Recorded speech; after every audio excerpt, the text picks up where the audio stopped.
El índice precio-utilidad mide el precio de la acción en relación a la utilidad reportada en los últimos 12 meses. Entonces, eso es tremendamente importante. Y aquí lo que vamos a hacer, bueno, aquí vamos a corregir, esto sería 2023.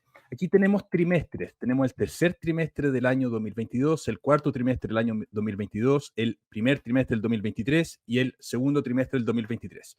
Y acá tenemos, esto es una empresa ficticia, donde tenemos la utilidad reportada por trimestre. Además de esto, la información que le estoy planteando en este ejemplo sería un precio de la acción de 35.000 dólares, pesos, soles, pónganle la moneda que quieran, y una utilidad reportada de 480. ¿De dónde salen estos 480? De la sumatoria de las 4 utilidades en los distintos semestres. Entonces, en este ejemplo, esta empresa estaría transando un índice precio-utilidad o índice PER de 72,9 veces. Algo parecido, de 71, lo que estaba contando Ignacio en el caso de Tesla, pero algo parecido a eso. Entonces, tenemos una acción que cuesta 35.000 y que está ganando 480. Su precio-utilidad es de, en este ejemplo, 73 veces. Ahora, ¿dónde está el problema de este indicador? Que este indicador muchas veces está incorporando las utilidades de la empresa en los últimos 4 trimestres, pero no está incorporando las utilidades de la empresa en el futuro.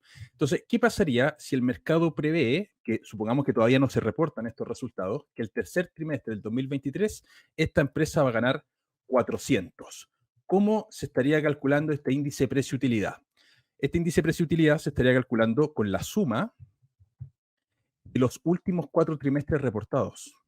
Serían estos 4. Y ya nuestro índice precio-utilidad baja. ¿Por qué? Porque estaría saliendo del cálculo el trimestre, el quinto trimestre más antiguo y estaríamos incorporando en el fondo un nuevo trimestre. Entonces, cuando hay múltiplos muy grandes, muchas veces lo que se espera es que las utilidades del negocio vayan aumentando en el futuro. Y además hay otra trampa. A veces vemos que este indicador puede ser muy bajo. ¿Vale? Ejemplo, vamos a volver a los números hacia atrás. Y aquí es bien importante ver los resultados trimestrales de la empresa, porque no es lo mismo una empresa que tenga un comportamiento más o menos estable o parejo en los trimestres versus una empresa que tuviese la siguiente composición, que gane 1, 1, 1, y aquí este trimestre ganó 477. Fíjense que son los mismos 480 utilidades reportadas, pero tenemos el efecto en un trimestre. Y ese efecto, esta ganancia en un trimestre, puede darse a veces por cosas que no están en la operación del negocio. Por eso mirar estados financieros cuando estamos haciendo análisis fundamental es sumamente importante, porque aquí pudiésemos estar viendo un negocio que, oye, está muy caro, pero aquí estamos viendo algo que está tremendamente caro, porque en el fondo tenemos el resultado de un trimestre, que es el que va a estar generando este gran resultado. Incluso al revés, ¿qué pasaría si el precio de la acción fuese 1000? Claro. Tendríamos un índice precio-utilidad de 2. Entonces uno dice, oye, qué barata está la acción. El índice precio-utilidad es 2 veces la utilidad que está reportando. Pero en realidad esa utilidad está inflada en uno de los trimestres producto de, imaginemos que este negocio fuese una panadería, vendió un camión de distribución, vendió hornos. Entonces la visión trimestral de los negocios, de los resultados, es sumamente importante para corregir estos errores. Porque a priori, la visión tradicional del índice precio-utilidad es mientras más bajo sea, más barata está la acción. Pero ahí podemos incurrir en el error de no ver, o sea, si no estamos mirando estados financieros y solamente vemos el índice precio-utilidad, no estamos viendo cómo se está componiendo esto. Y lo ideal, naturalmente, para que un negocio esté barato sería que fuese algo por el estilo. O sea, todos los trimestres más o menos parejos. Aquí lo vamos a hacer bien simple, 120 todos los trimestres.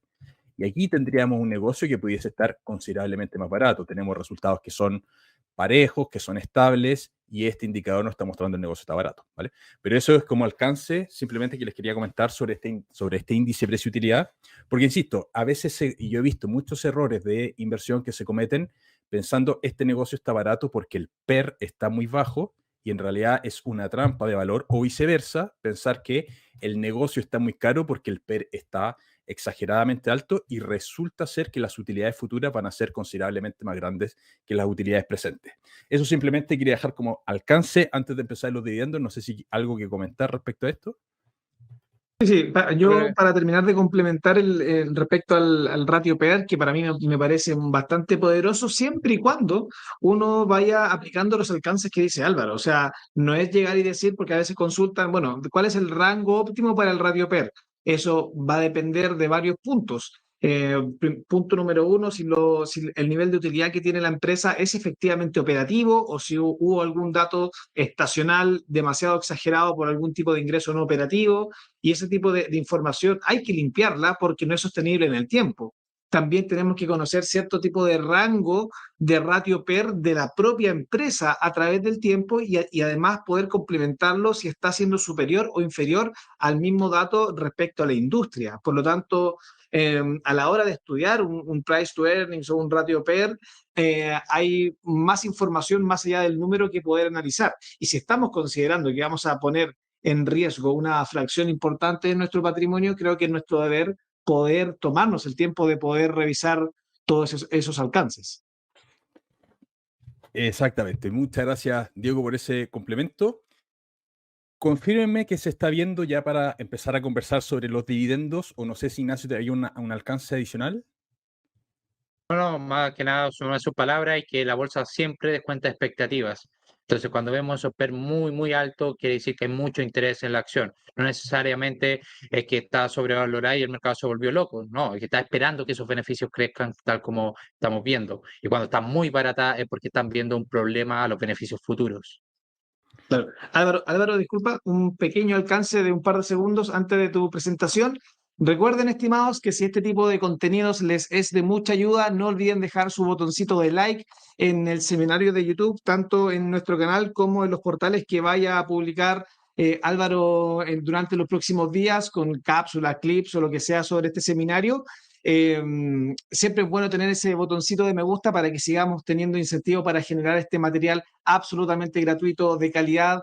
Recuerden que pueden abrir su cuenta con el broker XTB, no tiene monto mínimo de apertura y por supuesto pueden acceder a todos estos activos para que puedan invertir al largo plazo o en el corto plazo como ustedes estimen conveniente. Así que, habiendo señalado eso, yo me callo, le doy todo el pase a Álvaro para que continúe y para que comience en realidad con su exposición sobre los dividendos. Perfecto, muchísimas gracias, Diego. Confírmeme si se ve en modo presentación. Según yo, se ve en modo presentación. No creo que veo la diapo, Álvaro. ¿Ven las diapositivas al lado? Qué raro. Sí. Bueno, mientras arreglamos esta parte, vamos a dejar de compartir y vamos a compartir nuevamente. Ahora vamos a conversar sobre un temazo que son los dividendos. Aquí compartimos pantalla o ventana.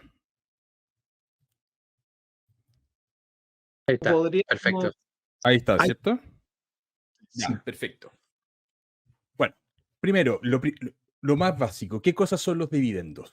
Los dividendos son básicamente el reparto, está como la definición más clásica, es el reparto de utilidad que tienen las empresas hacia sus accionistas, pero en realidad son repartos de capital que muchas veces corresponden a la utilidad, pero también las empresas en algunos puntos pueden repartir dinero que no necesariamente corresponden a la utilidad del negocio.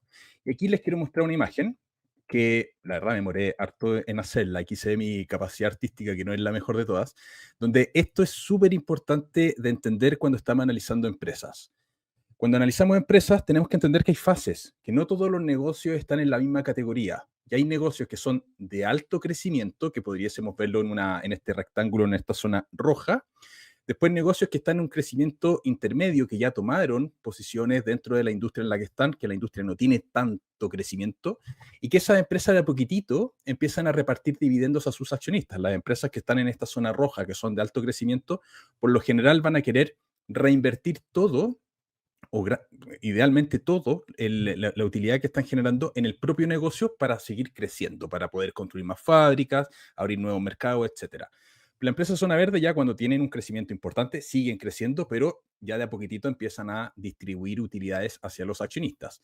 Y después tenemos por último estas empresas de Zona Azul, que ya tienen posiciones muy dominantes en los mercados donde están, que no tienen un crecimiento tan explosivo y lo que hacen estas empresas muchas veces es repartir dividendos en un porcentaje muy importante de su utilidad hacia los accionistas. Entonces, la primera definición sería esta, que no todas las empresas, y no podemos comparar una empresa de alto crecimiento con una empresa estable, porque son múltiplos distintos, son realidades distintas, son cosas completamente distintas dentro de lo que pueden ser esas dos empresas. Entonces, cuando hablamos de dividendos, por lo general vamos a estar pensando en empresas que están en la zona verde y zona azul, que son empresas que tienen por lo general riesgo más bajo, pero que su crecimiento es más bajo. Y lo que obtiene el inversionista son básicamente dinero de manera frecuente que estas empresas le están entregando. Son estos famosos ingresos pasivos que muchos inversionistas estamos buscando, ¿vale?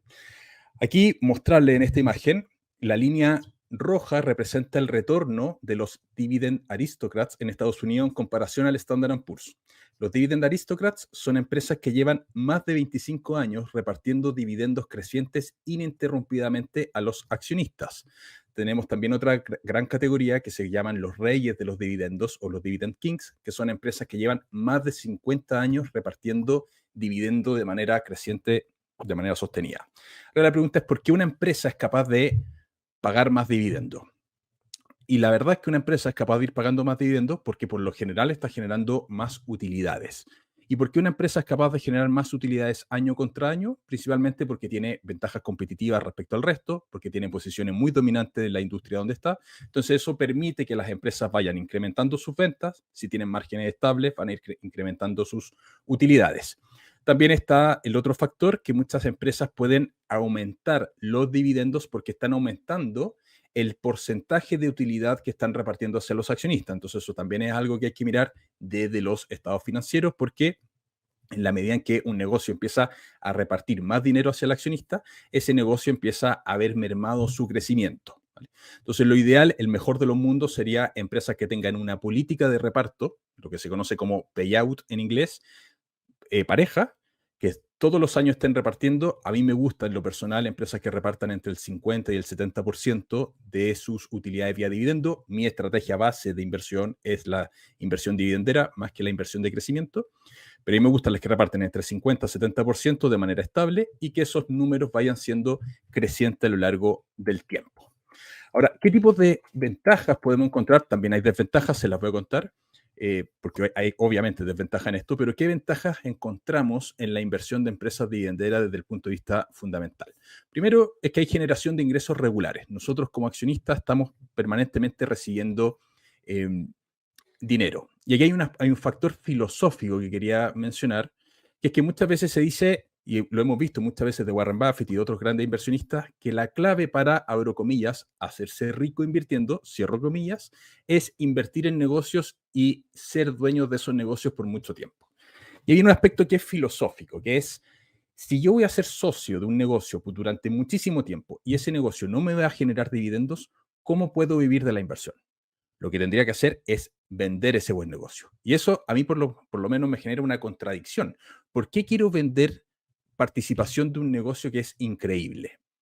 Y muchas veces vamos a llegar al punto de que más difícil que comprar es vender.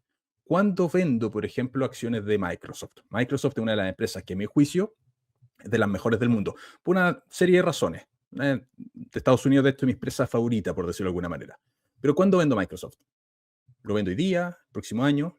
Y si Microsoft no me genera dividendos, ¿cómo vivo de esa inversión de Microsoft? Entonces, el dividendo viene a suplir ese aspecto filosófico de no tengo que vender una gran empresa para poder vivir de mi inversión. Esa generación de ingreso pasivo que son los dividendos es lo que nos permite a muchos inversionistas poder vivir de las rentas, no necesariamente la ganancia de capital, que es más difícil porque el punto más difícil no es la compra, sino que es la venta. ¿Cuánto es el momento correcto para vender? Sobre todo si estamos invirtiendo en buenos negocios desde el punto de vista fundamental. Lo otro es que estamos invirtiendo por lo general, cuando hablamos de empresas dividenderas, empresas que son más estables, ya tuvieron esas fases de crecimiento, tienen modelos de negocio súper asentados, entonces no tienen tanta volatilidad de precio como pudiesen ser las empresas de crecimiento. Las grandes ganancias de capital están en las empresas de crecimiento, los dividendos, las empresas dividenderas, perdón, son más parejas, son más estables en ese sentido. Además, este tipo de empresas, como les decía, son más estables en los mercados volátiles. O sea, estas empresas suelen tener un beta inferior a 1. El beta es una medida de volatilidad que tiene una empresa respecto a un índice. Entonces, el índice, por ejemplo, el Standard & Poor's, tiene un beta igual a 1. Esa es la volatilidad que va a tener el índice. Una empresa dividendera puede tener un beta de 0,5, 0,6. ¿Qué quiere decir eso? Que cuando el índice suba un 1%, esta subirá un 0,6. Cuando el índice baja un 1%, esta bajará un 0,6. Es como la interpretación básica del concepto de beta. punto es que estas empresas, al tener betas más bajos, son menos volátiles en los escenarios de incertidumbre. Y además también tienen un potencial de crecimiento de capital. O sea, si bien no van a crecer a la tasa que pueden crecer las empresas de crecimiento, estamos también teniendo empresas o haciendo inversiones en empresas que tienen potencial de crecimiento de capital más bajo, pero hay un potencial, y lo podremos revisar en algunas empresas icónicas de las dividenderas en Estados Unidos, como por ejemplo Johnson & Johnson, que permanentemente o sostenidamente están generando valor hacia los accionistas, ¿vale? Ahora, ¿cuáles son las desventajas que tiene este tipo de inversión? Porque no todo es bueno. Primero, la apreciación del capital no es explosiva, más bien lenta. Este tipo de inversiones son las que se conocen y tienen necesariamente que ser de muy largo plazo porque la apreciación no va a ser rápida. O sea, no vamos a comprar acciones de Johnson & Johnson y multiplicar por 2 en un año. Eso no va a pasar. Tienen tasas de crecimiento más bien orgánicas. Además, este tipo de inversión es bastante fome. O sea, a quienes les gusta estar comprando y vendiendo, el invertir en empresas que son dividenderas, como tienen menor volatilidad que el resto, va a ser una inversión más bien fome, aburrida. A mí personalmente me gusta comprar y de hecho yo soy muy malo vendiendo. Yo no vendo, entonces me dedico solamente a comprar. Necesariamente necesitamos este largo plazo para poder ver este crecimiento en nuestra acción y además estar acompañando con la reinversión de los dividendos para ir multiplicando nuestro capital de manera interesante. Y otra parte que no es menor es que los dividendos tributan. Y ahí va a depender del país donde estemos, es cómo van a tributar. Eso depende 100% del país. Entonces, en Chile, donde estoy yo ahora, tributan de cierta manera, en otros países tributarán de otras maneras con porcentajes distintos. Pero por lo general, en Estados Unidos, las empresas cuando reparten dividendos, hay una retención de origen de un 30% allá en Estados Unidos y después, dependiendo si hay tratados de doble tributación, es si eso puede bajar al 15% o no, ¿vale?